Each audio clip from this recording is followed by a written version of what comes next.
오늘 시장에서 하루 만에 역전의 반전의 드라마를 써낸 종목이 있으니 바로 에이프릴 바이오 되겠습니다. 어제는 정규장에서 15% 종가를 형성하면서 급락 마감을 했었죠. 근데 이유는 일부 임원이 보유 주식을 장내에 매도하는 그런 공시를 냈기 때문입니다.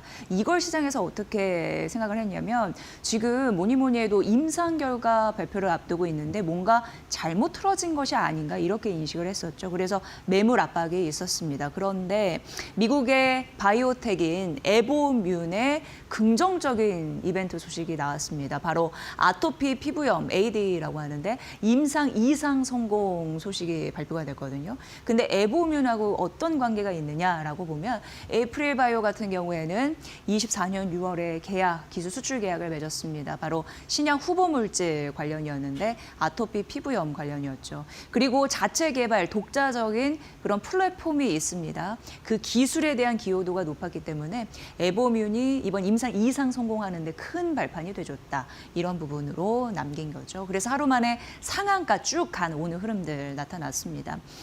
오늘 아침에 한국투자증권과 DS증권에서는 목표 주가를 10만 원으로 한 곳은 올려 잡았고요. 상향한 거고 33,000원에서 10만 원으로 이렇게 올렸습니다. 그리고 한 곳은 10만 원을 유지했습니다. 그러면서 제목에 딱 보니까 우리가 그렇게 얘기했지, 잘 될 거라고 얘기했지 이런 느낌으로 썼더라고요. 어쨌든 33,000원에서 10만 원으로 올린 국내 증권사의 의견을 보면은 임상 성공 확률을 대폭 올려잡았습니다.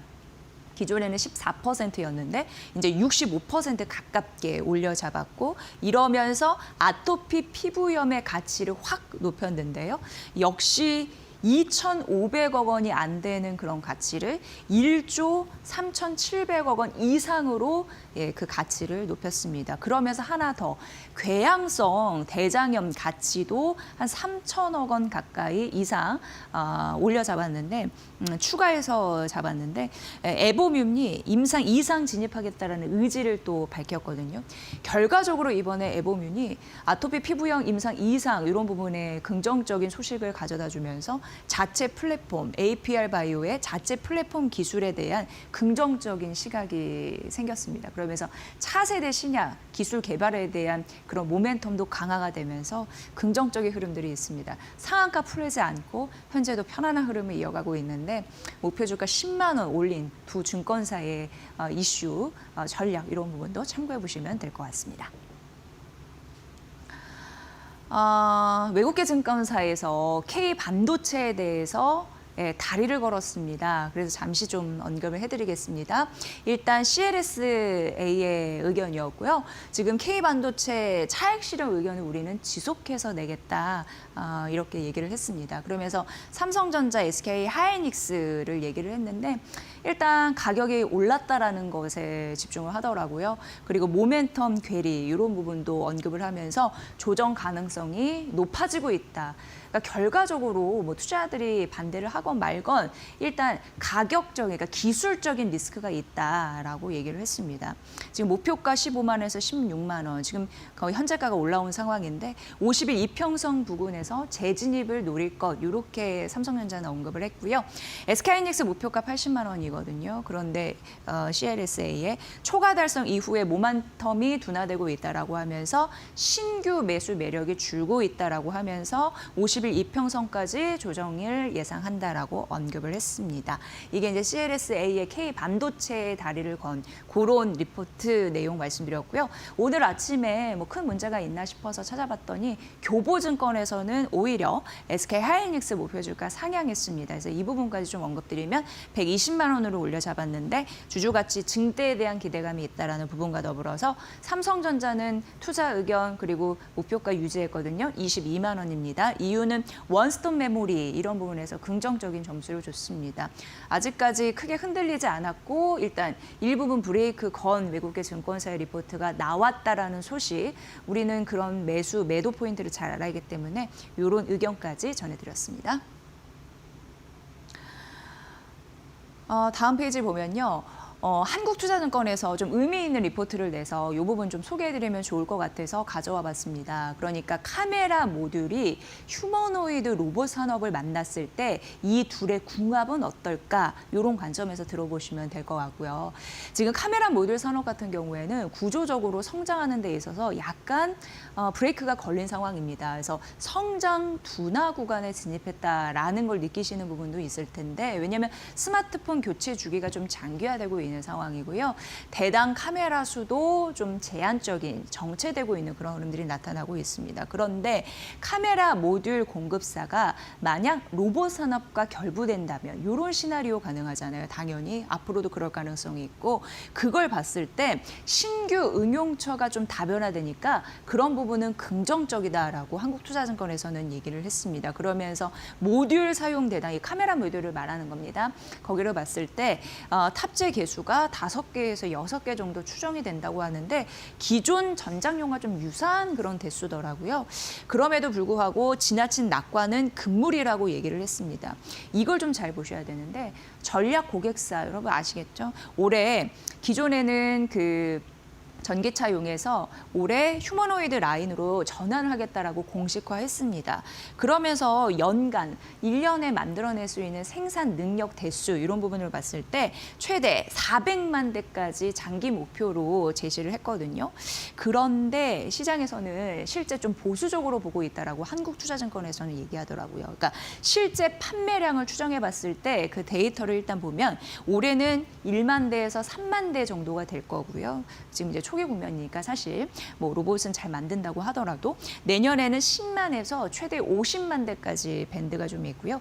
28년 같은 경우에는 100만 대에서 200만 대까지 이렇게 좀 보수적으로 시장에서는 해석을 합니다. 그래서 고객사 같은 경우에는 400만 대라고 얘기를 했지만 실제적으로 그거보다는 못하게 좀 만들 것이다라는 가능성이 있는데 다음 페이지에서 만나보면은 그래서 이제 산정된 게 휴머노이드 향 그쪽으로 들어가는 카메라 모듈을 계산을 해야지 카메라 모듈 관련한 그런 관련주를 우리가 투자할까라는 계산이 나오는 거잖아요. 그거를 또 친절하게 분석을 해놨습니다. 그걸 봤을 때 두 가지 시나리오로 보시면 됩니다. 첫 번째는 기본.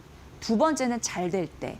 첫 번째 기본으로 봤을 때 올해는 28억, 내년에 278억, 그리고 28년에 2,781억 원이고 그리고 이거를 좀 시장이 굉장히 좋았을 때, 업종이 좋았을 때도 보면은 이런 좀 차이가 있습니다.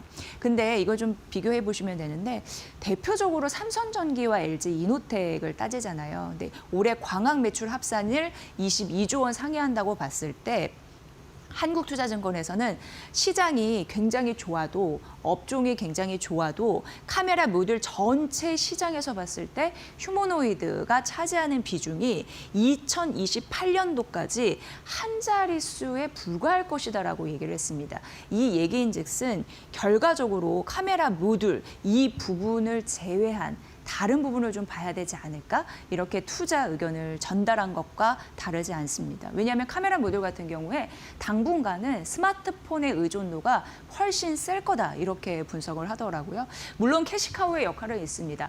폭발적인 수요는 아니어도 교체에 대한 수요 그런 부분을 좀 견조하게 것이기 때문에 캐시카우 역할은 하더라도 드라마틱하게 뭐 커질 것 같은 느낌은 아니고 휴머노이드 같은 경우에도 한 자릿수 성장 28년도까지에 그칠 것으로 보이니 당분간 성장 모멘텀은 뭐니 해도 카메라 모듈 밖에서 찾아야 된다라고 얘기를 했습니다.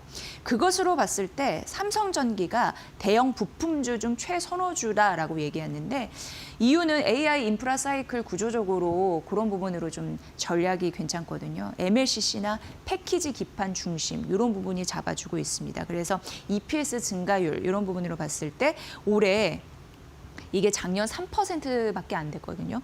올해 47%나 좀 대폭 상향했습니다. 이 부분이 있기 때문에 삼성전기는 긍정적으로 바라보면서 LG 이노텍은 스마트폰 의존도가 90% 굉장히 절대적이기 때문에 보수적으로 바라봤습니다. 그래서 AI 사이클의 수혜가 제한될 것으로 바라봤고요. 올해 다만 증액에 전환 가능성은 있습니다. 하지만 이 둘을 비교해봤을 때 확실히 삼성전기다 이렇게 얘기하고 있으니까 카메라 모듈, 휴머노이드 조합 이런 부분으로 봤을 때 여러분도 잘 참고를 해보시길 바랍니다. JP모건에서 BGF 리테일 분석을 했는데요. 일단 목표 주가를 11만 원에서 13만 원으로 올려 잡았으나 현재가가 13만 원이거든요. 오늘 장중에 한 14만 원 정도 넘었나요? 그래가지고 투자 의견은 중립을 유지한 이유 좀 보셔야 되는데 일단 편의점 부분의 이익은 바닥을 탈출했다라고 해서 13만 원으로는 올려 잡았습니다. 근데 투자 의견 중립은 이익 회복 기대감이 이미 주가에 많이 반영이 돼 있다라고 했고 현재 정말 목표가가 현재 주가가 13만 원입니다. 4분기 영업이익 전망치는 상회에서 올라왔고요. 올해 성장 전략은 여기 있습니다. 일단 점포 300개 늘리겠다, 순증하겠다라는 목표 있고 대형화하고 고수익 점포로 당연히 해야지 이게 먹히겠죠. 그리고 고마진 상품, 음료나 그리고 아이스크림 등 이런 부분을 또 전략으로 세웠고요. H&B 같은 경우에는 헬스 앤 뷰티입니다. 해외 인기 상품 이런 부분을 잘 버무리면서 신성장 카테고리를 육성하겠다라는 의지. 이게 성장 전략이니까 앞으로 전략 짜실 때 좀 보셔야 될 것 같습니다. 그러면서 외국인 관광객 매출이 확대가 될 수 있을지 주목하라고 했습니다. 네, 목표 주가 이런 부분이 있고 이게 JP모건의 의견이고 국내 증권사 의견 궁금했거든요. 왜냐하면 지금 목표가가 현재가가 넘어가는 흐름들이 나타나고 있으니까. 근데 삼성증권 같은 경우에는 새롭게 제시를 했는데 아니나 다를까 16만 2천 원으로 새롭게 제시를 했고요. 한국투자증권과 NH투자증권도 16만 원으로 각각 올려 잡았거든요. 역시나 좀 JP모건이 보수적으로 봤구나라는 의견이 있고요. 어쨌든 국내 증권사 오늘 아침에 나온 증권사 의견이니까 잘 참고해 보시면 될 것 같습니다. 이런 거 봤을 때 아직 룸은 있는 거죠.